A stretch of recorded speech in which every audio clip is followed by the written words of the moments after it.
স্বাগত আজকের বাংলাদেশে। আপনাদের সঙ্গে আছে আমি খালেদ মহিউদ্দিন। নারায়ণগঞ্জের 7 খুনের ঘটনায় প্রধান আসামি এখনো পলাতক। তবে এই ঘটনায় অকাল অবসর পাওয়া 3 র্যাব কর্মকর্তাকে আটকের পর পুলিশ হেফাজতে মঞ্জুর করেছেন আদালত। আইনি পদক্ষেপ জোরদারের পর এ বিষয়ে রাজনৈতিক তর্কে কিছুটা ভাটা পড়েছে। এর বড় এক কারণ অবশ্য দেশের প্রধান 2 দলের নেতারা এখন ভারতের নির্বাচন নিয়ে বিতর্কে ব্যস্ত হয়ে পড়েছেন।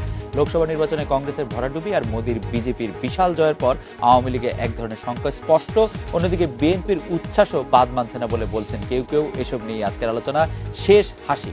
কথা বলতে স্টুডিওতে আছেন বাংলাদেশের সমাজতান্ত্রিক দল বাসদের সাধারণ সম্পাদক কমরেড খালেকুজ্জামান, আছেন সাবেক স্বরাষ্ট্রমন্ত্রী সংসদ সদস্য ডক্টর মহিউদ্দিন খান আলমগীর এবং বাংলাদেশ কল্যাণ পার্টি চেয়ারম্যান মেজর জেনারেল অবসরপ্রাপ্ত সৈয়দ মোহাম্মদ ইব্রাহিম বীর প্রতীক। স্বাগত আপনাদের। আমি ডক্টর মহিউদ্দিন খান আলমগীর আপনার কাছেই জানতে চাইবো যে কংগ্রেস সরকারের ভরাডুবি এবং বিজেপি সরকারের এই এরকম উত্থান, যেটিকে ভারতীয় পত্রপত্রিকা সুনামও বলছে মোদির আদ্যাক্ষরকে নিয়ে, তো সেটিতে কি আসলেই আওয়ামী লীগ একটু অস্বস্তিতে আছে? আমি মনে করি না। তার কারণ দুটি। প্রথম কারণ হলো ভারত আমাদের পরম বন্ধু রাষ্ট্র এবং ভারতের জনগণ আমাদের পরম বন্ধু, এবং কোনো একটি বিশেষ রাজনৈতিক দল যদি ক্ষমতায় অধিষ্ঠিত হন তার ফলশ্রুতিতে তারা বাংলাদেশের পক্ষে বা বিপক্ষে মাত্রাতিরিক্ত যে কাজ করবেন এটা বিশ্বাস করা আমাদের পক্ষে কঠিন। দ্বিতীয় যে কথাটি মনে রাখতে হবে তা হলো ভারত গণতন্ত্রের দেশ। ভারতে কোনো স্বৈরতন্ত্র ছিল না। ভারতে কোনো সময় স্বৈরতন্ত্রকে উৎসাহিত করা হয় নাই। পরোক্ষ স্বৈরতন্ত্র কোনোদিন ভারতে মাথা উঁচু করে নাই, এবং কোনো রাজনৈতিক দলও স্বৈরতন্ত্র থেকে সেখানে উৎসাহিত হয় নাই। কাজেই এই নির্বাচনকে কেন্দ্র করে গণতান্ত্রিক ভারত বর্ষের জনগণ যে আমাদের স্বার্থের অনুকূলে বা প্রতিকূলে চলে যাবেন, আগের যে ইতিহাস তারা রচনা করেছেন, আমরা একসাথে রচনা করেছি, তার বর্জন করে, তাও আমার মনে হয় বিশ্বাস করা অমূলক। ডক্টর মহিউদ্দিন খান আলমগীর, আপনি কি লক্ষ্য করেছেন যে আওয়ামী লীগের, আপনি নিশ্চয়ই লক্ষ্য করেছেন যে আওয়ামী লীগের সাধারণ সম্পাদক বলেছেন মোদির জয়ে উচ্ছ্বসিতরা আহাম্মক। এই এই এই এই এই কথাটি কি মানে আমি ঠিক জানি না, মানে কোনো কারো জয়ে কারো বিজয়ে কেউ উচ্ছ্বসিত হতেই পারেন, উচ্ছ্বসিত, আমি মোদির জয়ে উচ্ছ্বসিত, আমি আহাম্মক কেন হব? আপনার আহাম্মক হওয়ার তো কোনো সম্ভাবনা আমি দেখি না, এবং কোন প্রেক্ষিতে সৈয়দ আশরাফ এই কথাটি বলেছেন সেই প্রেক্ষিতে আমার জানা নেই। আমার মনে হয় সবচেয়ে ভালো হবে আপনি সৈয়দ আশরাফকে জিজ্ঞেস করুন, তিনি কাকে আহাম্মক বলে আপনারা নির্দিষ্ট করতে চাইছেন, কিংবা কাকে আহাম্মক দলের বাইরে আপনারা শনাক্ত করতে চাইছেন, সেটা তিনি ভালো বলতে পারবেন। আমি অবশ্য সৈয়দ আশরাফুল ইসলামকে নিশ্চয়ই সুযোগ পেলে অবশ্যই জিজ্ঞেস করব। অন্যদিকে আমি একটু জেনারেল ইব্রাহিম আপনার কাছে আসতে চাই যে মির্জা ফখরুল ইসলাম আলমগীর মোদি নির্বাচিত হচ্ছেন এমন সময় যখন তাকে অভিনন্দন জানানোর কথা বলছিলেন, তখন স্পষ্টতই দারুণ উচ্ছ্বাস দেখা গেছে উপস্থিত কর্মী সমর্থকদের মধ্যে। এইটা আপনি কিভাবে দেখেন, যে কেন, মানে এই উচ্ছ্বাসটা কেন? আসলে পাশের একটা দেশ, সেই প্রতিবেশী দেশে কেউ একজন ক্ষমতা এসছে, ক্ষমতা থেকে চলে গেছে, উচ্ছ্বাসটা কেন? আপনাকে ধন্যবাদ দাওয়াত দেওয়ার জন্য। দর্শক শ্রোতাকে আমি সালাম দিচ্ছি, আসসালামু আলাইকুম। বিসমিল্লাহির রহমানির রহিম। আপনার প্রশ্নের উত্তরটা এরকম দেওয়া যায় যে মির্জা ফখরুল ইসলাম আলমগীর সাহেব কেন বলেছেন, এক্স্যাক্টলি ওনার মনে কি ছিল সেটা আমার পক্ষে বলা মুশকিল। না, মির্জা ফখরুল ইসলাম যখন ঘোষণা করেছেন তখন উচ্ছ্বাস প্রকাশ করেছেন উপস্থিত বিএনপি নেতা কর্মীরা। ফাইন, সেটা আজকে রবিবার চলে গেল, সকালবেলা একটা অনুষ্ঠান ছিল আগ্রাসন প্রতিরোধ জাতীয় কমিটি, সেখানে এ প্রসঙ্গটি মির্জা ফখরুল সাহেব তার সমাপনী বক্তব্যে বা প্রধান অতিথির বক্তব্যে এনেছেন, এবং তিনি বলেছেন যে আমরা অতিরিক্ত উচ্ছ্বসিত নই, কোন পার্টি ক্ষমতায় আসলো, তবে দুটো জিনিস ধর্তব্যের মধ্যে নেওয়া যায়। একটা হলো যে ভারত অনেক বড় একটি দেশ এবং তারা বারবারই গণতান্ত্রিক চর্চা করে এসছে, এটি প্রতিবেশী সকলের জন্য একটি উদাহরণ, এবং সেখানে গণতান্ত্রিক প্রক্রিয়ার মাধ্যমেই যে একটি সরকার চলে গেল, তারা হাসি মুখে পরাজয় বরণ করে নিল, আরেকটি দল মানুষের কল্পনাকে হার মানিয়ে, অনুমানকে হার মানিয়ে, মেশিনকে হার মানিয়ে এমন একটা বিজয় ছিনিয়ে আনলো। তার জন্য আমরা আনন্দিত যে গণতন্ত্রের বিজয়। দ্বিতীয়, তিনি ইব্রাহিম, আমি কি একটু জানতে পারি যে এই শিক্ষাটি তো কথা তুই বলছেন, কিন্তু এই শিক্ষাটি কি নেওয়া হচ্ছে যে ভারতে মনমোহন সিং চেয়ারে থেকেই নির্বাচন হলো? না, আপনি তো কথার প্রথমটা শেষ করতে দেন। জি, আমি একবারই জানতে চাই। প্রথমটা সেটা হলো যে এই যে দ্বিতীয় হচ্ছে যে বাংলাদেশ জাতীয়তাবাদী দল এবং 19 দলীয় জোটের দৃষ্টিভঙ্গিতে বিগত কংগ্রেস সরকার, জনাব মনমোহন সিং এর অধীনস্থ কংগ্রেস সরকার বাংলাদেশে অযাচিতভাবে হস্তক্ষেপ করতেন, বাংলাদেশের 5ই জানুয়ারি নির্বাচনকে প্রভাবান্বিত করেছেন, তারা সফরে এসেছেন, তারা পরামর্শ দিতে চেষ্টা করেছেন। বিজেপি এমনটা আর করবে না, না, এটা করেছেন, যার ফলে কংগ্রেস অতটুকু সহানুভূতি হারিয়ে ফেলেছে বা বন্ধুত্ব সুলভ শুভেচ্ছামূলক দৃষ্টি হারিয়ে ফেলেছে। বিজেপি করবে কি করবে না সেটা গ্যারান্টি দিয়ে কেউ বলতে পারছে না, কিন্তু আশা করা যায় যে বিজেপি যদি চোখ খোলে তাহলে দেখবে যে তার পূর্ববর্তী সরকারের এই কাণ্ডটি বাংলাদেশের কত অংশ লোকের নিকট অপছন্দনীয় ছিল। তাহলে বন্ধুত্বের খাতিরে তিনি মূল্যায়ন যদি করেন, আশা করি তিনি অপছন্দনীয় আপনি এটা আশা করছেন, করবেন না। আপনি এটা আশা করছেন, এটা একটি আশার বিষয়। আপনি কি বিজেপির বিজয়ে উচ্ছ্বসিত? আমি বিজেপির বিজয়ে উচ্ছ্বসিত না, হতাশ না, খুশি? আমি খুব স্বাভাবিক মানে নিয়েছি। আমার জন্য খুব সিম্পল, কারণ মানুষ হাসি খুশিতে নির্বাচনে ভোট দিতে পেরেছে, এটা নিয়ে মারামারি কাটাকাটি কিছুই হয় নাই। সবচেয়ে বড় কথা, নির্বাচন কমিশন ভারতে যে শক্তিশালী তার প্রমাণ তারা পুনরায় রেখেছে। ভারতীয় নির্বাচন কমিশন এবং তাদের অফিসারগণ দূরদর্শিতাপূর্ণ, তারা সাহসের সঙ্গে কাজ করে, এইটুক শিক্ষা আমাদের নেওয়া উচিত। তারা কোনো, আপনার কি খেয়াল আছে মহিউদ্দিন খালেদ ভাই, পশ্চিমবঙ্গের জনাব মুখ্যমন্ত্রী মমতা ব্যানার্জি 2জন এসপি আর 2জন ডিসির পোস্টিং নিয়ে একটু ধমক দিয়েছিল যে খালি পশ্চিমবঙ্গের বেলা এটা দেখি কেমনে করা হইতে দিব না। তো ইলেকশন কমিশন পরের দিন বলছে ঠিক আছে তুমি শান্তিতে থাকো, নো নির্বাচন ইন ইউর স্টেট। তো মমতা ব্যানার্জি কিন্তু শুম হয়ে গেছে, একদম নমস্তে দিয়ে চুপ। এর কারণটা হলো, if you have the state mechanism, আপনার যদি প্রাতিষ্ঠানিক শক্তিটা থাকে তাহলে কিন্তু দেশে শান্তি শৃঙ্খলা রাখা ইজিয়ার হয়। এখানে বক্তব্য, মনমোহন সিং আমাদের এখানে যতটুকু দৃষ্টি দিছে, নিজের দেশের প্রতিষ্ঠান ধ্বংস করতে এত দৃষ্টি দেয় নাই। মনমোহন সিং এইটি আরেকটু স্পষ্ট করে বললে এরকম তারা যে মনমোহন সিং আমাদের দেশে গণতন্ত্র ধ্বংস করেছেন আমি কোনোদিনই বলবো না। আহত করেছেন, অন্যায় কাজ করেছেন, অন্যায় আহত করেছেন। মনমোহন সিং মনে করুন আর কি, যেমন সম্মানিত সাবেক মন্ত্রী যেরকম বললেন যে বাংলাদেশের এটা ভারতের এই ডেমোক্রেসিতে বলেছেন, এটা 100% সত্য যে বাংলাদেশে এমন, উনি বললেন ভারতে এমন কোন রাজনৈতিক দল নাই যারা স্বৈরতন্ত্র থেকে জন্ম নিয়েছে, ভারতে এমন কোন প্রেসিডেন্টও আসে নাই যিনি সব দলকে বাতিল করে দিয়ে বাকশাল নামক দল করছে, ভারত এমন কোন সরকার আসে না যারা জাতীয় রক্ষী বাহিনী সৃষ্টি করেছিল। সবগুলো কথা আমরা আনতে চাই, যদি আনতে চান সবই আনতে হবে। তবে ভারতে এমন কোন রাষ্ট্রও নয় যারা অস্ত্র নিয়ে যুদ্ধ করে স্বাধীন হয়েছে, তারা রাষ্ট্রপতি যুদ্ধ করে স্বাধীনতা আনছে। মনমোহন সিং বাংলাদেশের রাজনীতিকে, বাংলাদেশের গণতন্ত্রকে আহত করেছেন। আমি একটু কমরেড খালিকুজ্জামান আপনার কাছে জানতে চাই যে গণতান্ত্রিক উপমহাদেশে বাম রাজনীতির ভবিষ্যৎ আপনি কি দেখেন? পশ্চিমবঙ্গে বামফ্রন্টের ভোট বিপর্যয়, বিজেপির ভোটের হার বৃদ্ধিতে আপনি কিসের ইঙ্গিত দেখেন? প্রথম ওই প্রশ্নটা একটু কথা বলে নেই, খুব সংক্ষেপে বলেন। না, সেটা হলো যে আমাদের বিশেষ করে ভারতের যে নির্বাচন, সেই নির্বাচনের ক্ষেত্রে নিয়ে বহু আলোচনা এখানে হচ্ছে যে ভারতে যেন নরেন্দ্র মোদী তার জয় হয়েছে, সাম্প্রদায়িকতার জয় হয়েছে, কিন্তু ভারতের সেকুলার গণতান্ত্রিক সংস্কৃতি তার পরাজয় ঘটেছে।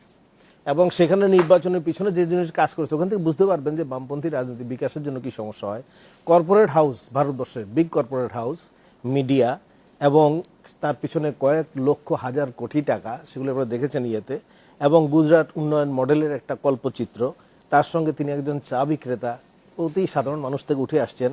আর হলো ভারতবর্ষের সংহতির জন্য হিন্দুত্ববাদ, সেটাকে একটা আদর্শ হিসাবে সামনে আনা, এবং তার সঙ্গে আবার আঞ্চলিকভাবে একটা প্রধান শক্তি হবে ভারত। খালিকুজ্জামান ভাই, আমি এখানে আপনাকে প্রশ্ন করতে চাই, আপনি বলছেন যে কর্পোরেটরা সহযোগিতা করেছে ধরেন মোদির এই উত্থানের ক্ষেত্রে, কর্পোরেটরা যে টাকা নির্বাচনে ব্যয় করেছে মোদির জন্য তার প্রায় সমপরিমাণ টাকা কংগ্রেসের জন্য ব্যয় করেছে। কিন্তু আম্বানিরা খোলাখুলি ভাবে কংগ্রেসকে সমর্থন করেছে, কিন্তু মেইন যে গ্রুপটা কর্পোরেটদের বেশিরভাগই তারা মোদির পক্ষে দাঁড়িয়েছে। এখন সে দাঁড়ানোটা হলো যে তারা একটা ভারতবর্ষের পরবর্তীকাল পরিকল্পনা আছে। এখন এই জায়গায় এসে আমাদের দেশের কথা যেটা বলছেন, সেই ইয়েতে যে আমাদের শাসক গোষ্ঠী এবং তার আমাদের যে বিরোধী শক্তি তাদের কথা বলছেন, তাদের কিন্তু অপেক্ষা করা উচিত ছিল, দেখা উচিত ছিল যে আসলে এখনো তো মোদির গভর্নমেন্ট সেভাবে প্রতিষ্ঠিতই হয় নাই। তারপর তার বৈদেশিক নীতি, আভ্যন্তরীণ নীতি কি দাঁড়ায়, এবং এখানে যে কাজগুলি হয়েছে ভারতে আভ্যন্তরীণ যে স্থিতিশীলতা কিভাবে কতখানি আনতে পারবে, এবং আঞ্চলিক শক্তি সমূহের খালেদ ভাই, এই বিষয়টি একটু বুঝতে পারলাম না যে মানে অভিনন্দন জানানোর সঙ্গে মানে মানে আপনি কি বলছেন অভিনন্দনটা আরো পরে জানানো উচিত ছিল? অভিনন্দন এক জিনিস, আর হলো যে অতি উৎসাহ, অতি আগ্রহ, অথবা কোথায় সেখানে অতি উৎসাহ? একে বেগম অপরের জিয়া শেখ হাসিনা তাকে ফোন করে অভিনন্দন জানিয়েছেন, প্রতিবেশী দেশ।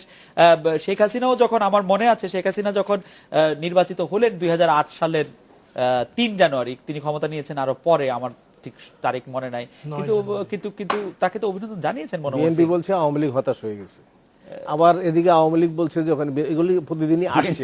তাহলে সেই কথাটা আমি বলছি যে এখন মূলত হলে আপনি অভিনন্দন জানাবেন, কিন্তু কে হতাশ হয়ে গেল, কে আশাবাদী হয়ে গেল, এবং প্রতিদিন নিউজে এটা বলার তো কোনো দরকার নাই। আপনি প্রথম দেখেন যে একটা ইলেকশন হলো, এখন সেই ইলেকশনে একটা তো হলো যে একটা দুর্ভাগ্য ওই উপমহাদেশের যে একটা গোটা পরিস্থিতি, পরিবেশ, যেটা হলো একটা সাম্প্রদায়িক একটা উত্তেজনা, উন্মাদনা, সেটা আবার যদি চাঙ্গা হয়, বেড়ে ওঠে, সেটাই উপমহাদেশের রাজনৈতিক স্থিতিশীলতা ক্ষতি করবে। তার চেয়ে বড় কথা হলো যে এই গভর্নমেন্ট হওয়ার পরে তার ফরেন পলিসি দেখেন, আঞ্চলিক শক্তিসমূহ কিভাবে বিন্যস্ত হবে, বড় কর্পোরেট বনাম আঞ্চলিক পুঁজির দ্বন্দ্ব কোন জায়গায় গিয়ে দাঁড়াবে, হিন্দুত্ববাদ এটা দ্বারা জাতপাত, দলিত বা অহিন্দু জনগণ তাদেরকে কিভাবে ইয়ে করবে, এবং চীন, আমেরিকা সহ আন্তর্জাতিক ক্ষেত্রে কি পলিসি গ্রহণ করবে, এবং পাকিস্তান, বাংলাদেশ ক্ষেত্রে গভর্নমেন্টের পলিসি কি হয়, ওয়েট অ্যান্ড সি। এবং সেই ক্ষেত্রে আপনি তখন তো আপনার এই জন্য আগেও বলছি যে কোনো বিষয় আমাদের কোনো হোমওয়ার্ক থাকে না। তাহলে এখানে আপনি এখন চিন্তা করবেন যে government what line they are moving, সেটা না আপনি ভাববেন।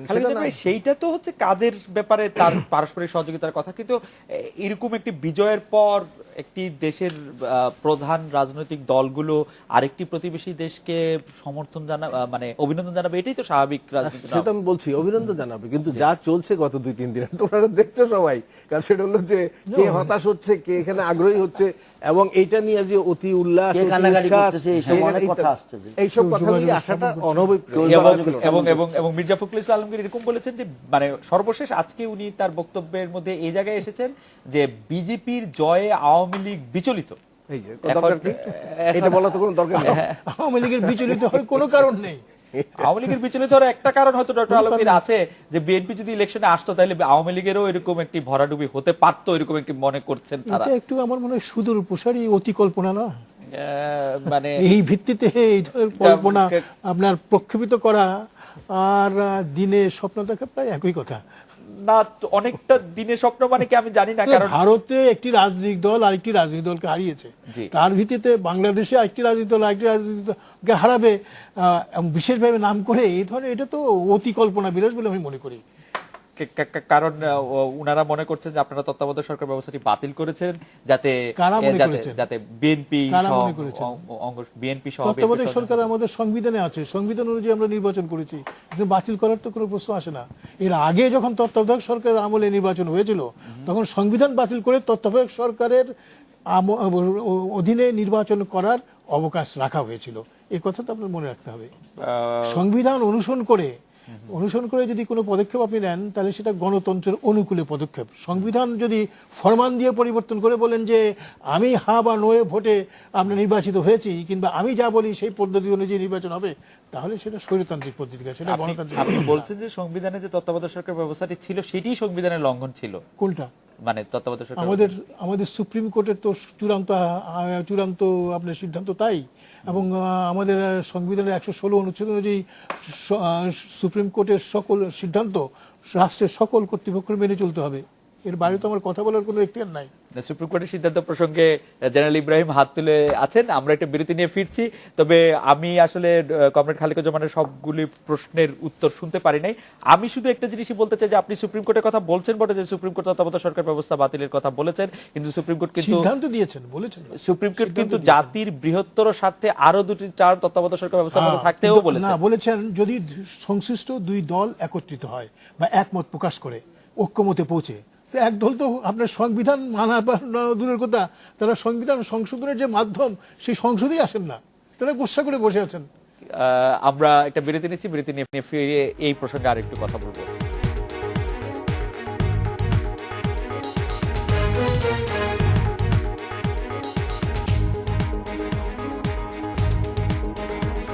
বিরতির পর ফিরে এলাম আজকের বাংলাদেশে।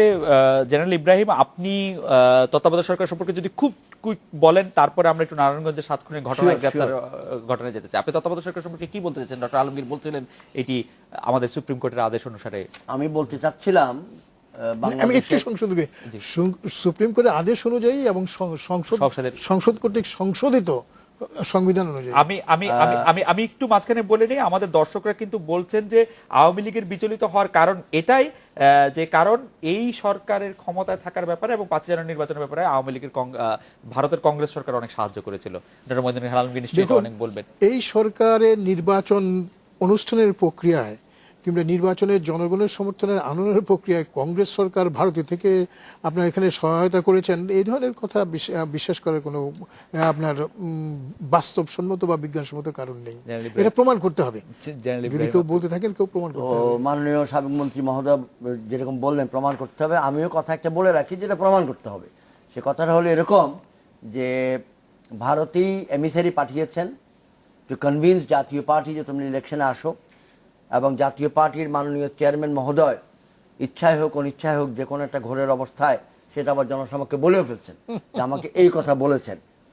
তো অর্থাৎ কিনা ভারতের তৎকালীন কংগ্রেস সরকার, যেটা এখন শেষ 3 দিনে আছে, তারা খুব উদ্বিগ্ন ছিল যে বাংলাদেশের নির্বাচনে আওয়ামী লীগ যেন জয়ী হয়ে আসে, তার সঙ্গে যেন 2-4টা দল থাকে। তার জন্য তৎকালীন আওয়ামী লীগ সরকার আপ্রাণ চেষ্টা করেছে।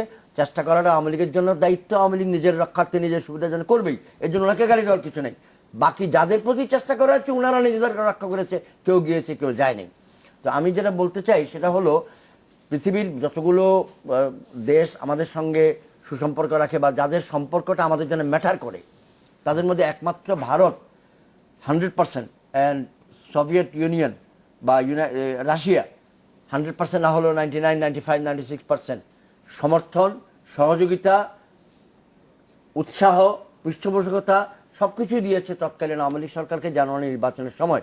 অন্য কোনো দেশ এটাতে আগ্রহ নিয়ে দেয় নেই। কারণ হচ্ছে অন্য সকল দেশই চাচ্ছিল যে তোমরা একটা ফর্মুলা বের করো, আলাপ আলোচনা করে সকল দলের অংশগ্রহণের মাধ্যমে একটা নির্বাচন করো। এবং ভারত বলছিল যে নির্বাচনের সময় নির্বাচন হওয়া উচিত, সংবিধানের সময় নির্বাচন হওয়া উচিত। সেই সংবিধান মোতাবেক নির্বাচন করেছেন, where by majority, if majority পার্লামেন্টের সদস্যের কারণে যদি কোনো ব্যক্তি সরকার গঠনের জন্য অধিকার পায়, তাহলে এই সরকারের ওই অধিকার আছে বিনা প্রতিদ্বন্দ্বিতায় নির্বাচিত সদস্যদের দ্বারা তারা সরকার গঠন করে। আমি সংবিধানেরটা চলে যাই, আপনি ভুলে যাবেন আবার।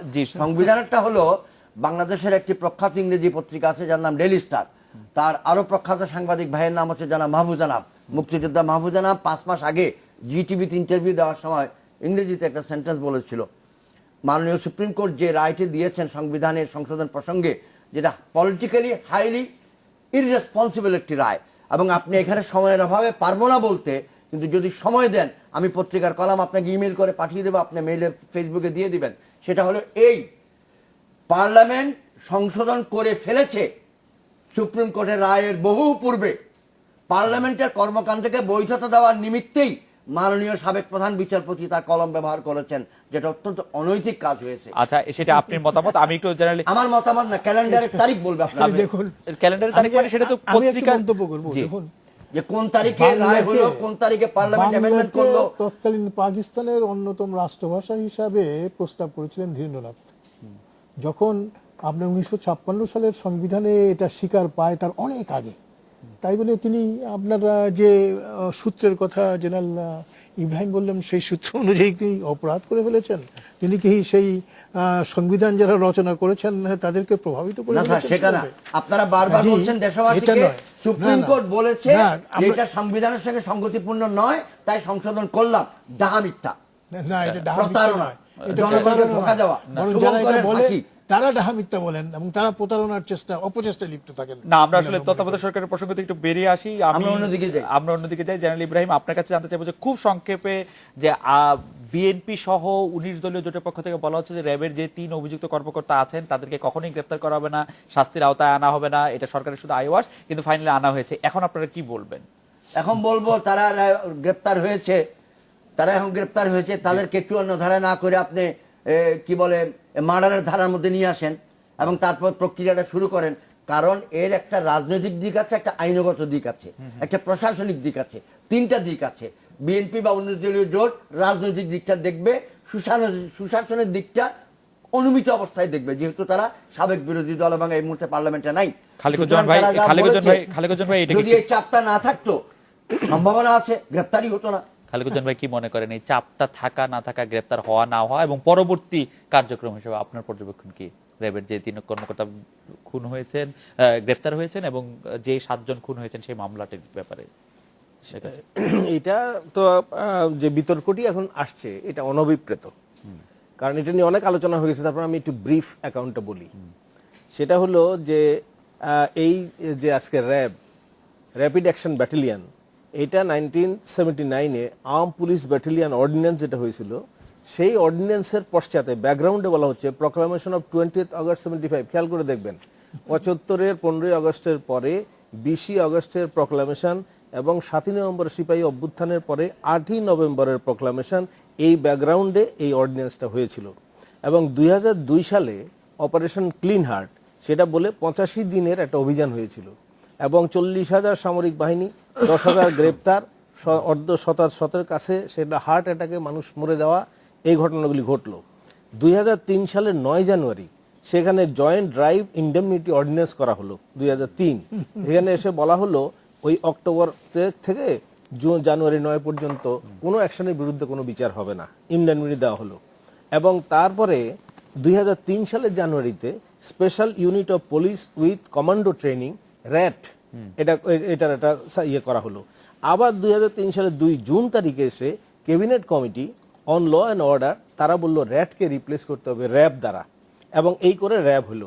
এখন আর্ম পুলিশ ব্যাটালিয়নে দেখেন ঘটনার 5টা কাজ, তাদের 5টা কাজের মধ্যে 5 নম্বরের কাজটা কি? সরকার অর্পিত অন্য কোনো দায়িত্ব পালন। হোয়াট ডাজ ইট মিন? এর সঙ্গে আরো 2টা যুক্ত করা হয়েছে। সেটা কি? অপরাধ ও অপরাধমূলক কার্যকলাপ বিষয়ে গোয়েন্দাগিরি, সরকারের নির্দেশে কোনো অপরাধের তদন্ত পরিচালনা। এই 3 জায়গায় হচ্ছে এই বাহিনীটাকে রাষ্ট্রীয়ভাবে ব্যবহার করার হাতিয়ারটা হাতে রাখা হয়েছে এবং তাকে আবার ইন্ডেমনিটি দেওয়া হয়েছে। 13 নম্বরে বলা আছে যে no suit, prosecution or other legal proceeding shall be against any member of force, মানে এদের বিরুদ্ধে বলা হয়েছে কি যে অন গুড ফেইথ তারা যদি কোনো অপরাধ করে আপনি ওটার বিরুদ্ধে কিছু করতে পারবেন না। এইভাবে ইন্ডেমনিটি দিয়ে এই বাহিনীগুলি যখন তৈরি হয়েছে এবং শুরু হলো কি দিয়ে, পিচ্চি হান্নানকে সেখানে গুলি করলো, করে এখানে 2 জন লোকের সাক্ষী নেওয়া হলো। সেই সাক্ষী নাসের শেখ এবং আবু সাইদ। না, আপনি মোটামুটি ভাবে ব্যাকগ্রাউন্ড বলেছেন, কিন্তু ডক্টর মহিউদ্দিন খান আলমগীর স্বরাষ্ট্রমন্ত্রী ছিলেন, তার দল এখনো ক্ষমতায় আছে, তারা এইরকম একটি, আমি বলবো যে ড্রাকোনিয়ান ল দ্বারা প্রতিষ্ঠিত একটি বাহিনীকে তারা রাখলেন কেন? ওনার একটা কথা আমি আনতে পারলাম না, ওনার একটা স্টেটমেন্ট ছিল, একজনের লেখায় আছে, উনি বলছিলেন সেই দিন যে এই ধরনের যে বিধান, এই 2টার ব্যাপারে ওনার একটা বক্তব্য আছে যে সেটা সরকারের হাতে একটা হাতিয়ার হিসেবে ব্যবহৃত হতে পারে, এই ব্যাপারে উনি উদ্বিগ্ন ছিলেন। কিন্তু পরবর্তীকালে ওনাদের আমলে কেন সেই জিনিস হাতিয়ারটা হাতে রাখলেন সেটা তো অবশ্যই অন্য প্রশ্ন। এখন দেখেন এই যে রাখলেনই না, মানে অন্যরা তো এটা ব্যবহারও করেছেন এবং মুন্সিয়ানার সাথে। এটা হলো যে আপনার পিচি হান্নানের মেয়ে সে স্টেটমেন্ট দিয়েছে, একজন এমপির নির্দেশে তাকে হত্যা করা হয়েছে। এবং এই যে সুমন আসানুল্লাহ মাস্টারের হত্যার 1 নম্বর যে সাক্ষী, তাকে বলা হলো গণবিদ্যুৎে মারা গেছে। লিমনের কথা আপনারা জানেন, সালটা বলেন একটু। এটা হলো ওই যে ওই সময় আপনার 2004-05 সালের দিকে। আচ্ছা, এখন এই সময় এসে তারা যে এই কাজগুলি করলো, প্রথম কথা হচ্ছে আপনি এদের বিচার করবেন, র্যাবের ওটা করবেন, ঠিক আছে, কিন্তু প্রথম যারা এই কাজগুলি করায়, কারণ রাজনীতির দুর্বৃত্তায়ন থাকবে, মন্ত্রী এমপিদের 2000 গুণ তাদের টাকা বাড়বে, ওদের এই টাকাটা যোগান দেবে কে? তাহলে এই সন্ত্রাসী, এখন এই যে কি নাম ওর, এই যে প্রধান আসামি নূর হোসেন কি, এখন এখানে দেখেন বলা আছে বেআইনি অস্ত্র, গোলা বারুদ, বিস্ফোরক উদ্ধার করবে তারা। 11টা লাইসেন্স দিয়েছে, তার নামে 22টা মামলা, 6টা হত্যা মামলা। ডক্টর আলমগীরের সময় কয়টা দেওয়া হয়েছে? এটা এই সময়, এই সময় বলেন। আচ্ছা, এই সময় না না, নিশ্চয়ই 4 মাসে দেওয়া হয়নি। ডক্টর আলমগীর আপনার সময় নিশ্চয়ই দেওয়া হয়েছে কিনা? একটি দেওয়া হয়েছে। নূর হোসেনের সময় দেওয়া মানে হয়েছে। নিশ্চয়ই 4 মাসের মধ্যে এতগুলি দেওয়া হয়নি। না, 4 মাস না, খোলাসা করে দিই। এখানে বলা হয়েছে খালিকুজ্জামান সাহেব বলেছেন যে ওই নূর হোসেনকে 11টি অস্ত্র লাইসেন্স দেওয়া হয়েছিল। কেমন? আমাদের যে প্রচলিত আইন, সে প্রচলিত আইন এবং বিধান অনুযায়ী কোনো ব্যক্তি বিশেষের অনুযায়ী 2টি অস্ত্রের বেশি লাইসেন্স দেওয়া যায় না।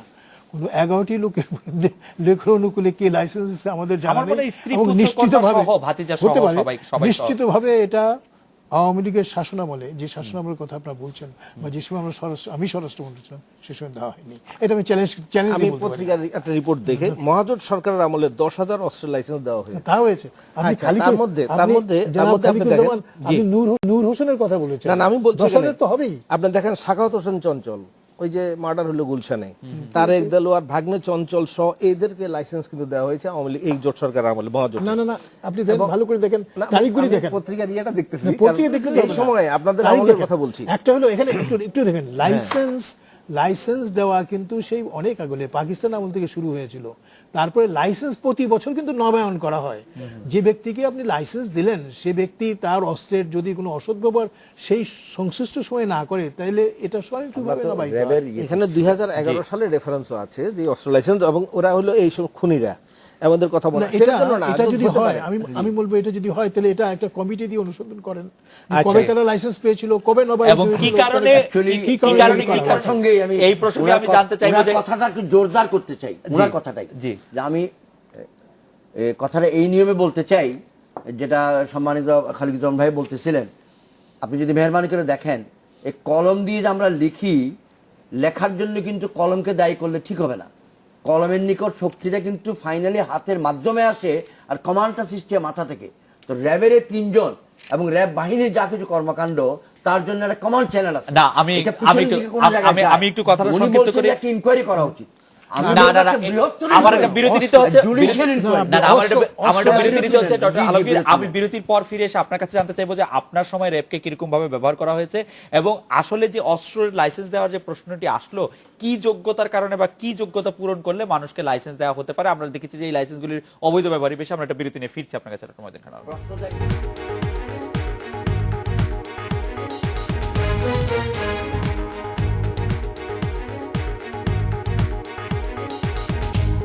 ফিরে এলাম আজকের বাংলাদেশে। ডক্টর মঈনুদ্দিন খান আলমগীর, আপনি যখন স্বরাষ্ট্রমন্ত্রী ছিলেন তখন র্যাব কিরকম ব্যবহার করেছে, এবং কি কারণে আসলে অস্ত্রের লাইসেন্স দেওয়া হয়, কি নিয়ম কানুন দেখুন, মেনে? দুটি বিষয়। যে 10,000 লাইসেন্স, প্রথম কথা হলো অস্ত্রের লাইসেন্স দেয়া বা নেয়ার ব্যাপারে র্যাবের কোনো ভূমিকা নাই। অস্ত্র লাইসেন্স দেওয়া হয় অস্ত্র আইন অনুযায়ী, এবং এটা আইন অনুযায়ী দিয়ে থাকেন সংশ্লিষ্ট জেলা ম্যাজিস্ট্রেট।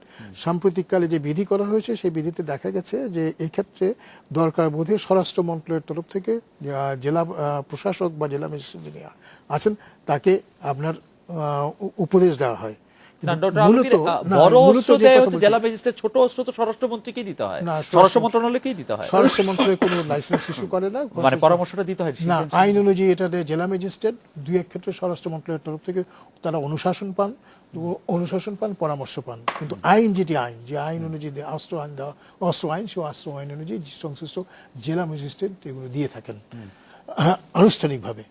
আর দ্বিতীয় যে অংশ আপনি প্রশ্ন করেছেন যে র্যাব, দেখুন এই প্রশ্নের উত্তর আমি আগেও দিয়েছি। আমি বলেছিলাম যে দেখুন, যে কোনো হাতিয়ার মানুষের কর্ম যে উৎপাদন আছে বা সেবার যে পরিমাণ আছে এটা বাড়ায়, কিন্তু সেটা ওই সেবার পরিমাণ বা কর্ম উৎপাদনে ব্যবহৃত হতে হবে। যেমন আমি একটু উদাহরণ দিয়েছিলাম, যেটা দা বা কুড়াল, আপনি কুড়াল দিয়ে যথেষ্ট আপনার কাজ করতে পারেন, একটা দা দিয়ে ঘর কন্যা করতে পারেন, কিন্তু একটা দা দিয়ে মানুষও খুন করতে পারেন, একটা কুড়াল দিয়ে কুড়ালও খুন করতে পারেন। তো র্যাবকে সৃষ্টি করা হয়েছিল আপনার কতিপয় বিশেষ অপরাধের তদন্ত করার জন্য, কতিপয় বিশেষ অপরাধ দমন করার জন্য, এবং সেই কাজ যতক্ষণ পর্যন্ত আপনার সংশ্লিষ্ট রাজনৈতিক কর্তৃত্ব যথাযথভাবে আপনার র্যাবের উপর অর্পণ করেছে, তখন কিন্তু র্যাব ভালো কাজ করেছে। কিন্তু যখন রাজনৈতিক কর্তৃত্ব সেই কাজটি করতে সক্ষম হয়নি, তখন কিন্তু র্যাব এই কাজটি করতে পারেনি। যেমন আপনার ওই তথাকথিত অপারেশন ক্লিন হার্টের কথা ধরুন, আপনার 2002 সাল বা 3 সাল থেকে যখন এটা করা হলো, তখন যে আপনার শয়ে লোককে খুন করা হলো, এবং খুন করার জন্যে কেবলমাত্র র্যাব নয়, সামরিক বাহিনীকে পর্যন্ত আদেশ দেওয়া হলো। দেওয়ার পরে তারা বলা হলো যে যাদেরকে খুন করা হয়েছে সেই খুনের কোনো বিচার হবে না, তাদেরকে রেহাই দেওয়া হলো। এই ধরনের যে কাজ, আমি মনে করি এই ধরনের কাজ করা কোনো সময় উচিত নয়। এর বিপরীতে যখন ধরুন আমরা র্যাবকে পরিচালনা করেছি, র্যাব পরিচালনার ক্ষেত্রে কিছু লোক আপনার জীবন হারিয়েছে 2 ক্ষেত্রে। এক ক্ষেত্রে হলো পলায়ন পর কোনো অপরাধীকে ধরার ক্ষেত্রে র্যাব যদি অস্ত্র প্রয়োগ করে থাকে, সেটা আইনসম্মতভাবে করেছে, কিংবা র্যাব কিংবা অন্য কোনো নিরাপত্তা বাহিনীকে যখন তারা চ্যালেঞ্জ করে দাঁড়িয়ে গেছে, প্রতিরোধ করেছে, তখনও কিন্তু র্যাব তাদের বিরুদ্ধে যথাযথ শক্তি প্রয়োগ করার আইনগত অধিকার প্রয়োগ করেছে। এবং এই দুটি বিষয় লক্ষ্য রেখে আপনার 2009 থেকে শুরু করে এখন পর্যন্ত আপনার এটা চ্যালেঞ্জ করে আমরা বলতে পারি, পরিসংখ্যান নিন যে র্যাবের আওতায় এই তথাকথিত যে খুনের কথা বলা হয়েছে, এদের সংখ্যা 2001 থেকে 2007 সাল পর্যন্ত যত খুন হয়েছে তার তুলনায় অনেক কম। ডক্টর মহিউদ্দিন খান আলমগীর, আপনি দা কুড়ালের কথা বলছিলেন, এখন সেফটি রেজার দিয়েও দাড়ি শেভ করা যায় এবং খুর দিয়েও দাড়ি শেভ করা যায়, খুর দিয়ে গলাও কাটা যায়। র্যাবকে আপনি সেফটি রেজার না খুর, কোনটা মনে করেন? আমি মনে করি আপনার, যদি এই অ্যানালজিতে আপনি আমি আপনার ওই নিরাপত্তা সেফটি রেজারে আমি মনে করব। আপনি র্যাবকে আমি আপনি খুর তাই মনে মনে করি করছেন। জেনারেল ইব্রাহিম, আপনি হাসছেন, তবু আমি জেনারেল ইব্রাহিমের কাছে নারায়ণগঞ্জ নিয়ে আরেকটি প্রশ্নই করতে চাইবো যে আপনি নারায়ণগঞ্জের যে ঘটনাটি, 7 খুনের ঘটনাটি এখন যদি গড়াচ্ছে, আপনি মনে করেন যে ন্যায় বিচার প্রতিষ্ঠিত করতে হলে কি করতে হবে, আপনার কি দাবি থাকে? আমি হাসছি একটা কথা থেকে, গতকাল মাত্র এখন থেকে ঠিক 24 ঘন্টা আগে চট্টগ্রাম মহানগরের 5 থানার একটা বড় বিল্ডিং এর কনফারেন্স রুমে আমরা চাটগাঁবাসী নামক একটা প্রতিষ্ঠানের আলোচনা সভা চলছিল, নিজেদের স্বার্থ রক্ষা করার জন্য, চাটগাইয়া ভাষা রক্ষা করার জন্য, সাম্পান রক্ষা করার জন্য ইত্যাদি। তো আমি বলতে চাচ্ছি যে আমি একজন অবসরপ্রাপ্ত কর্মকর্তাও বটে, আমার একটা ইমেজ স্বার্থ আছে, সেনাবাহিনী নামক একটা প্রতিষ্ঠানের ইমেজ স্বার্থ আছে, আবার রাজনৈতিক দল করি, জোট করি, জোটের একটা স্বার্থ আছে। এর মধ্যে এই 3 ভদ্রলোক সার্ভিং অফিসারদের মুখে চুনকালি দিয়ে দিছে, র্যাব নামক প্রতিষ্ঠানের মুখে চুনকালি দিয়ে দিছে, সামরিক বাহিনী নামক 3টা বাহিনীর মুখে চুনকালি দিয়ে দিছে, এবং যেই সরকার তাদেরকে পরিচালনা করছিল তাদের মুখে চুনকালি দিয়ে দিছে। বাপ দাদা নানা শ্বশুর শাশুড়ি দুনিয়ার যে যেদিক দিয়ে আছে যারা তাদের গঠন করছে তাদের মুখে চুনকালি, তাদের মুখেও দিয়েছে, শিওর শিওর। তা আপনি যেরকম ভাবে ওনাকে জেরা করছিলেন, ওই কালকের কথা মনে করিয়া যে যার যার স্বার্থ রক্ষার জন্য তারা সমিতিবদ্ধ সংঘবদ্ধ হবে। আপনার নিকট আমার আবেদন, এই 3 জনকে নিয়ে প্রথম আবেদন আপনার এখানে মনে হয় 7 দিন বা 10 দিন আগে আবারও করেছিলাম, আমরা একটা জুডিশিয়াল কমিশন চাই, যেন সুপারফিশিয়াল কোনো কাজ না হয়। নাম্বার 2, এই জুডিশিয়াল কমিশন আমাদেরকে জানাবে র্যাবের এই অধঃপতনের পিছনে কারণ কি, তারা ভালো কাজ করার পরেও, এত ভালো কাজের পরেও why they are unwanted in the country. Comrade Khaliquzzaman, আপনার কাছে প্রথম প্রশ্নটা আবার করতে হচ্ছে, কারণ দর্শকরা এই প্রশ্নটা আবার করছে যে দক্ষিণ এশিয়ায় বা এই উপমহাদেশে বাম রাজনীতির ভবিষ্যৎ কি? আপনি র্যাবের থেকে চলে গেলেন, র্যাবের থেকে জানিয়ে জি, যাবেন না? এটা একটু শেষ করে আচ্ছা, র্যাবটা একটু একটু না বললে আবার একটু হয় যে সেটা হলো ওনার বলছেন যে কতগুলি ঘটনা, কতগুলি ঘটনা, যেমন সেটা হলো বলছেন যে র্যাবের এই কাজ, তারা কি কাজ করবে। তাহলে এই যে বালুমহাল দখল করেছিল, 70-80টা অবৈধ স্থাপনা ছিল এবং ফেন্সিডিল 3000-4000 বোতল শুধু পাওয়া হয়েছিল। এতদিন ধরে ছিল, তাহলে এই এদের কাজটা কি ছিল? এখানে আপনি তাদের কাজের কথা বলছেন যে ইয়ে করবে, তারা এই অপরাধমূলক কার্যকলাপ গোয়েন্দাগিরি করবে। তো কি গোয়েন্দাগিরি করলো যেগুলি দেখতে পেল না? ফলে এখানে যে দুর্বৃত্তায়ন যত বেশি বাড়তে থাকবে তত কিন্তু অপরাধগুলি বাড়তে থাকবে। এখন যে কথাটা আসছে যে র্যাবের ভালো কাজ আর খারাপ কাজের ব্যাপার না, বেআইনি রাস্তা যদি আপনি আইনের কাজ করতে যান তাহলে সেটা কিন্তু অপরাধকে আরেকটা অপরাধ দিয়ে চাপা দেওয়া হয়, এবং সেটা ক্ষমতাবান এবং বিত্তশালী তাদের পায়ের নিচে আইন পিষ্ট হয় এবং ক্ষমতাহীন সাধারণ মানুষ তাদের মুখের সামনে সাপের ফনার রূপে অথবা মাথার উপর বাজ পাখি থাবার মতো এটা বিচরণ করতে থাকে। ফলে এইরকম একটা অবস্থার মধ্যে আমরা নারায়ণগঞ্জের ঘটনাটা শেষ করে আমি ওই পয়েন্টে আসি, কারণ সেটা হলো যে চন্দন সরকার যদি না মারা যেত, এই যে আইনজীবী এবং যে দেখলো কেন সেজন্য মারা গেল, লাশগুলি যদি ভেসে না উঠতো এবং সাংবাদিকরা ওই যে বস্তা র্যাবের যে রেশন সেই বস্তার যদি ছবি না নিত তাহলে হয়তো এটা এইভাবে আসতো, ইটের ছবি। এখন এই সবকিছু মিলে এটা আসলো। এটা বরঞ্চ এই দুর্বৃত্তায়িত রাজনীতি এবং এই সন্ত্রাসী ও রাষ্ট্রীয় সন্ত্রাস, ব্যক্তি সন্ত্রাসের এই যে চেহারা, সেটাকে নারায়ণগঞ্জ উন্মোচিত করেছে। এইবার যে কথাটা আসছে সেটা হলো বামপন্থা রাজনীতির কথা। আমার মনে হয় যে তাহলে আমরা একটা বিরতি নিয়ে আসি, বিরতির পর আপনার কাছে শুনতে চাইবো যে বাম রাজনীতির ভবিষ্যৎ উপমহাদেশে, এবং ডক্টর মহিউদ্দিন খান আলমগীর এবং জেনারেল ইব্রাহিমের কাছে শুনতে চাইবো যে রাজনীতি, আওয়ামী লীগ এবং জোট রাজনীতির ভবিষ্যৎ।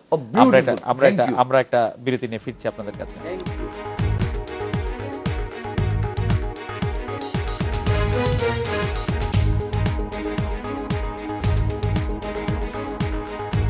আজকে বাংলাদেশে কমরেড খালিকুজ্জামান, আমরা খুব অল্প সময় আপনার কাছে বাম রাজনীতির ভবিষ্যৎ জানতে চাইবো। আপনি ভারতের কথা যদি বলেন, পশ্চিমবঙ্গের কথা বলেন, 27 বছরের শাসনের মধ্যে তারা ভুলে গিয়েছিল তাদের বিপ্লবী দায়িত্ব। ফলে আপনি বাম রাজনীতি বুর্জুয়া কায়দায় সেটা চর্চা করতে গেলে তার পতন অনিবার্য। ফলে একসময় আমরা সোভিয়েত ইউনিয়নে দেখেছি যে অর্থনৈতিক নিয়ম যদি হয় পুঁজিবাদী তাহলে সমাজতন্ত্র টিকবে না। ফলে সেদিন একটা সময় এসে 56-এর পরে যে ইনসেনটিভের নামে যে নীতিটা চালু সমাজতন্ত্র করলো- টিকবেও না আসবেও না, এটা কেমন না তন্ত্র? কেন 700 বছরের পুঁজিবাদ উত্থান পতনের বহু ইতিহাস আছে। সমাজতন্ত্র থেকে সাম্যবাদ একদিনে যাবে না, টিকেও না, আসেও না। It is a transitory phase. উত্থান পতনের বহু ইতিহাস অতিক্রম করে সে সেই জায়গায় যাবে। এবার আসি ভারতের, এটা হলো আজকে মানুষের সামনে এই কথাটা এসছে যে বামপন্থার রাজনীতি তাদের যে বিচ্যুতি এবং তারা যেটা ভুলে গিয়েছিল তার খেসারত তাদের দিতে হয়েছে। বাংলাদেশেও এখানে বামপন্থীরা তারা নিজেরা নিজেদের কোমরের শক্তির উপর না দাঁড়িয়ে হয় সবসময় দুলেছে, তাহলে বুর্জুয়ার শক্তির উপর নির্ভর করে বা তাদের কোনো একটা পক্ষ অবলম্বন করে এখানে বামপন্থী রাজনীতির বিকাশ হবে না। এবং বিগত দিনে এই প্র্যাকটিসের যে শিক্ষা মানুষের সামনে সেটা অনেক বেশি উদ্ভাসিত উন্মোচিত হয়ে আছে এবং এটাই আগামী দিনে বামপন্থী রাজনীতির বিকাশের রাস্তা খুলে দিচ্ছে। এবং সেই অর্থে বাম রাজনীতির দুর্গতির যে অন্ধকার ছায়া, রাতটা অনেক গভীর হয়েছে। আগামী দিনে তার যে উদ্বোধন বা সেটার যে আবার মানে যে বিকাশের যে সেটা কিন্তু অধিক কাছাকাছি। হ্যালো জন্য একটা ছোট প্রশ্ন করি, সিঙ্গুরে যেই টাটার কোম্পানি করার জন্য বাধা দিয়ে রক্তপাত হলো এবং প্রায় পশ্চিমবঙ্গের বাম সরকার পড়ে গেল, সেই টাটার কোম্পানিকে প্রায় হাতে পায়ে ধরে গুজরাটে নেওয়ার পরে আবার নরেন্দ্র মোদী অনেক সাফল্য পেলেন, এই দুটি দিককে আপনি কিভাবে দেখেন যদি একটু ইয়ে করে বলেন? না, সেটা হলো যে ওই জমি নষ্ট করার Corporate দরকার নাই তো, সেখানে যেটা ছিল যে এটা ইন্ডাস্ট্রি উন্নয়নের করতে পারে না জন্য তা না, ইন্ডাস্ট্রি করবে না কেন, ইন্ডাস্ট্রি করবে, কিন্তু সেখানে আন্দোলনটা হয়েছিল যে আমি 3 ফসলি জমি কেন নষ্ট করব। তাহলে যে জায়গা ওখানে যদি আমি ওই জমির কাছে বিদ্যুৎ পানির সুবিধার জন্য একটা শিল্পপতি শুধু তার সুবিধা দেখব আর সেখানে হাজার হাজার কৃষক তারা ক্ষতিগ্রস্ত, সেটা তো না। কারখানা করতে পারবে না কেন, কারখানা তো করতেই পারবে, জায়গা তো আছে, যেখানে 1 ফসলি জমি সেখানে করেন, আপনি কেন এখানে আবাদি জমি নষ্ট আপনি করবেন? বলছেন যে সে আবাদি জমির ক্ষেত্রে। যাই হোক, আমি ডক্টর মহিউদ্দিন খান আলমগীর আপনার কাছে আসি যে আপনি আওয়ামী লীগের রাজনীতির ভবিষ্যৎ কি দেখেন এই প্রেক্ষাপট, সার্বিক প্রেক্ষাপট বিবেচনা করে? আমার বিবেচনায় আওয়ামী লীগ মধ্যমপন্থী রাজনৈতিক দল। আওয়ামী লীগ ধনতন্ত্রের যেটা ভালো আছে সেই অংশটা গ্রহণ করেছে, আর ঠিক তেমনি আপনার সমাজতন্ত্রের যে ভালো উপকরণগুলো আছে সেই উপকরণগুলো গ্রহণ করেছে। যেমন আমি উদাহরণ দিচ্ছি, সমাজতন্ত্র থেকে আমরা সমতার প্রত্যয় পেয়েছি। সমতার প্রত্যয় আমরা আমরা জোরদার করেছি মূলত সুযোগের সমতা সকলের জন্য সমান করার জন্য। এটা শিক্ষা ব্যবস্থার মাধ্যমে এবং স্বাস্থ্য পরিষেবা বিস্তৃত করার মাধ্যমে আর অবকাঠামূলক সুযোগ সবার জন্য উন্মোচিত করার মাধ্যমে। এই তিনটি উপকরণ কিন্তু আমরা সমাজতন্ত্র থেকে নিয়েছি, ধনতন্ত্র আওয়ামী লীগ ডক্টর নিয়েছে। আলমগীর, আপনি তো ঠিক ইচ্ছা করলে তেমনি- এটা আমেরিকান গণতন্ত্র থেকেও নিতে পারতেন। আমেরিকান অর্থনৈতিক সিস্টেম তো এমনই। আমেরিকার কথা বলছি, আমেরিকার না অর্থনৈতিক না সিস্টেম তো না, এমনই। আমেরিকার এই যে তিনটি উপকরণ, আমেরিকা তার অর্থনীতি নিয়ে তার অর্থনৈতিক সংস্কার করেছে বলে আমেরিকা বেঁচে গেছে, সমাজতন্ত্রের মতো বিফলে যায়নি।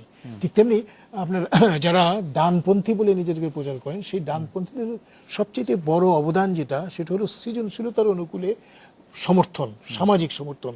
এই সৃজনশীলতার অনুকূলে সামাজিক সমর্থন যদি না থাকে তাহলে কোনো দেশ আপনার উপরে উঠতে পারে না। যেমন একটি উদাহরণ দিচ্ছি, একটি ছেলে 3য় বিভাগে পাশ করলো, আরেকটি ছেলে 1ম বিভাগে পাশ করলো, আরেকটি ছেলে আপনার 2য় বিভাগে পাশ করলো। আমি সমতার নামে ওই 1ম যে হয়েছে তাকে 2য়তে নামাতে পারি না, ঠিক 3য় যে হয়েছে তাকে 2য়তে উঠাতে পারি না। এই যে নির্ধারণ সত্যিটি, এই সত্যিটি গ্রহণ করে সমাজ মাফ করবেন, ধনতন্ত্রের তরফ থেকে বা মার্কিন যুক্তরাষ্ট্র থেকে যে কথাটা বলা হয়েছে সেটা হলো সৃজনশীলতা বাড়াতে হবে, সন্দীপনী শক্তি যে আছে সেই শক্তি দুটো বাড়াতে হবে। তো এই দুটির সংমিশ্রণ, ধনতন্ত্র এবং সমাজতন্ত্রের সংমিশ্রণ নিয়ে যাতে সকল মানুষের জীবনকে আমরা বিকশিত করতে পারি, সকল মানুষকে সমান অধিকার সম্পন্ন মনে করে তার নীতি আওয়ামী লীগ গ্রহণ করেছে। জেনারেল ইব্রাহিম, বিএনপি সহ 19 দলীয় জোটের ভবিষ্যৎ আপনি কি দেখেন? অত্যন্ত উজ্জ্বল দেখি। এ কারণে দেখছি যে আমরা আশা করি বর্তমান শাসক রাজনৈতিক দল তাদের রাজনৈতিক ভুলগুলি গত 12 মাস, গত 14 মাস, 24 মাসে যা করেছেন সেগুলো বুঝতে পারবেন। শাসক দল ভুল বুঝতে পারলে বিএনপির ভবিষ্যৎ উজ্জ্বল হবে। নিশ্চয়ই বিএনপির ভবিষ্যৎ উজ্জ্বল হবে। যারাই প্রত্যক্ষ উন্মুক্ত জনগণের অংশীদারিত্বমূলক গণতন্ত্রে বিশ্বাস করে তাদের সকলের ভবিষ্যৎ উজ্জ্বল হবে। আওয়ামী লীগের ভবিষ্যৎ উজ্জ্বল হবে এই মর্মে আপাতত আপনি সাফার করতে পারেন। তার মানে আওয়ামী লীগ আর বিএনপি, আপনি সেটা থেকে বেনিফিট নিতে পারেন। আওয়ামী লীগ আর বিএনপির ভবিষ্যৎ উজ্জ্বল একই সুতায় গাঁথা। একই সুতায় গাথা না। একজনেরটা 5 বছরের মধ্যে আপনি ফল দেখবেন, আরেকজনটা হয়তো 20 বছর পরে দেখতে পারেন, যদি হায়াতে বেঁচে থাকেন। 19 দলীয় জোট মনে করে বাংলাদেশের বর্তমান শাসনকারী যারা, তাদের পার্শ্ববর্তী দেশের সরকার নিজেরা যেহেতু জনগণের অংশীদারিত্বমূলক গণতন্ত্র প্র্যাকটিস করে তার আনন্দটা উপভোগ করেছে, তারা প্রতিবেশীর জন্য ওই একই আনন্দ চাইবে। তারা চাইবে না যে আমি খাইলাম দুধ আর প্রতিবেশীকে দেওয়া গোল, এই জিনিসটা আশা করি তফাৎটা বুঝবে।